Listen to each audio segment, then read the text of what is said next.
Powered by the Montana Television Network. This is the Noon News from Montana's news leader.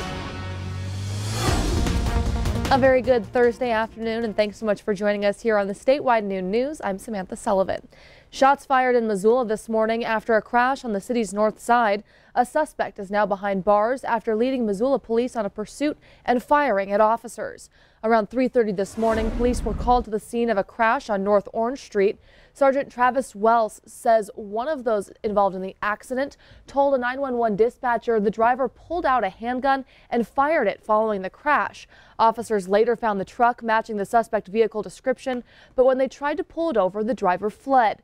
Police pursued the suspect until he stopped on Otis Street and got out of the truck with a gun in his hand. There was an exchange of gunfire before the man dropped his weapon and walked away, ignoring officers' commands. The suspect was finally taken into custody after a brief struggle.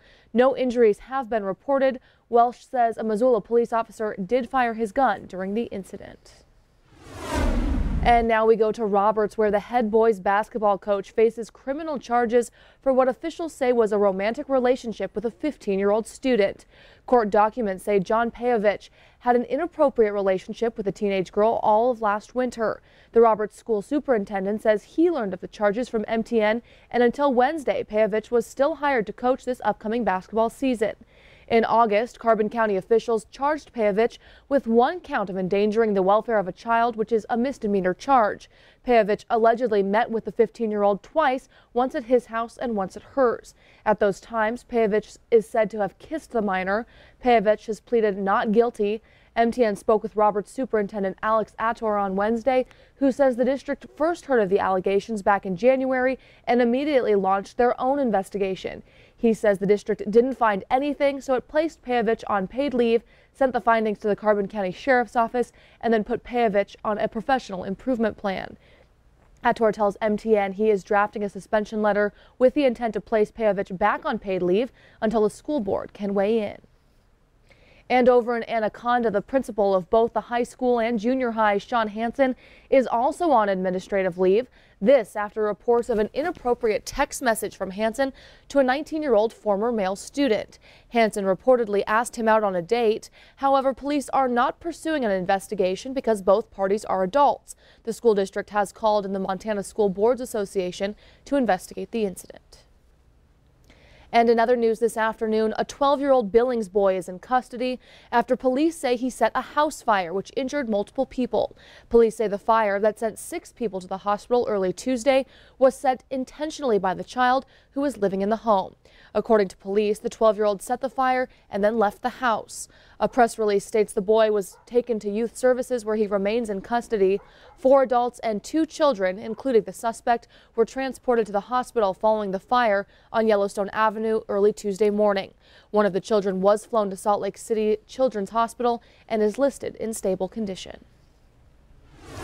Continuing our coverage, authorities in Carbon County are trying to figure out if they have a police impersonator on their hands or if a new railroad police officer was mistaken for one.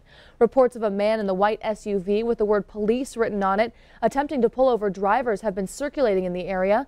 But as it turns out, a new railroad police officer has also taken up a route in the area. Each Carbon County patrol car is equipped with a GPS tracker, which allows the county to know where traffic stops are happening. Reports of a fake officer first started in Wyoming, and recently a local driver told authorities about an attempted stop. That driver didn't pull over, afraid it was an impersonator. But we have yet to have anybody report directly to us saying that they indeed were pulled over by this vehicle. And so that's where we're asking for anybody that may have encountered this individual to contact us. We're told the BNSF railroad officer patrols the rail line but reportedly does not make traffic stops. And in Great Falls, the Cascade County Sheriff says that despite community concerns, his recent decision to limit criminals in the local jail is not impacting safety. As of July 23rd, the Cascade County Detention Center was housing 531 inmates, even though the facility is designed to hold only 360. That's when Sheriff Bob Edwards sent a memorandum that jailers would no longer accept people charged with nonviolent misdemeanor crimes. Nearly 2 months later, Sheriff Edwards now reports since the memorandum has been in place, no suspects have been turned away. Just the other day, I heard a call on the radio, and I said, I told my dispatch to tell the city, bring him up, need to go to jail. Because I could hear what was going on. If you can arrest him, get him off the street. Edwards says he is hoping to have another meeting with local judges and attorneys to discuss lifting the memorandum.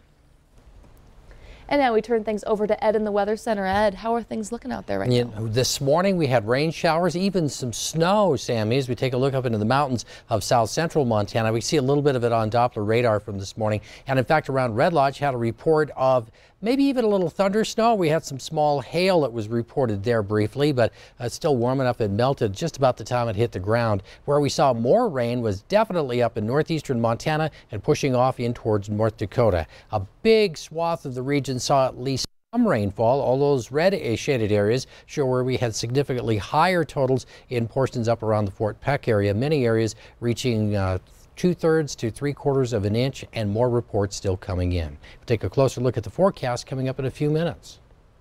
Thanks, Ed. Adults with severe autism don't have a lot of choices when it comes to their long-term care. Many group homes can't accommodate their needs, and that leaves families with some tough choices. MTN's Jill Valley introduces us to a couple in Ronan, Montana, doing something about it for the love of their son and for other families in need. The back of Rich Jansen's truck tells the story of a father's love. He's had the same license plate for 20 years that says Jake's dad. What did you get, son? Jake is 23 years old now. He was diagnosed with severe autism when he was just a toddler. He is in no way alone. When Jake was diagnosed, it was 1 in 500 children would be diagnosed with autism. Now it's 1 in 45. You know, so the need's there. The kids are becoming adults, and the places for those adults to go is very, very small. As Jake grew older, his medical needs increased, and the Jansens knew as they got older, they'd need to find a group home setting for their son. But no one would take on the challenge Jake presented, not locally, not even in Montana. So they decided to find a solution themselves, one that could help not only Jake, but other families in the same situation. We just had so many people come forward and say, we're in the same exact boat as you.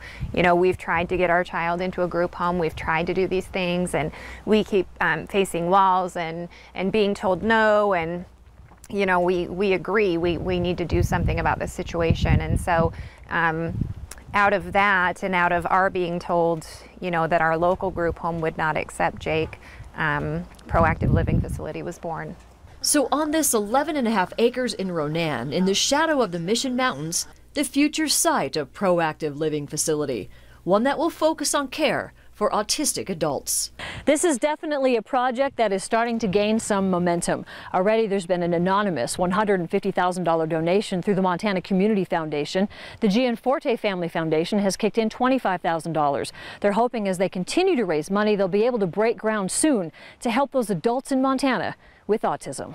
This facility is going to be a first of its kind, where it's specific to adults with severe autism. That's our hope, and we're going to get there.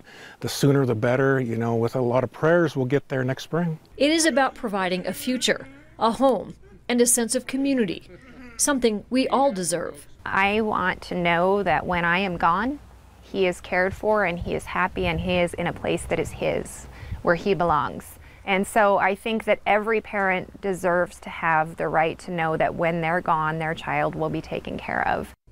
In Ronan, Jill Valley, MTN News. And Jill tells us the Jansens are working with planners and architects right now.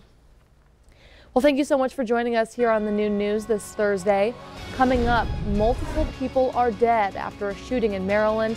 The latest details when we come back. But first, it's feeling a lot like fall. Ed is in with a full look at the forecast when we come back.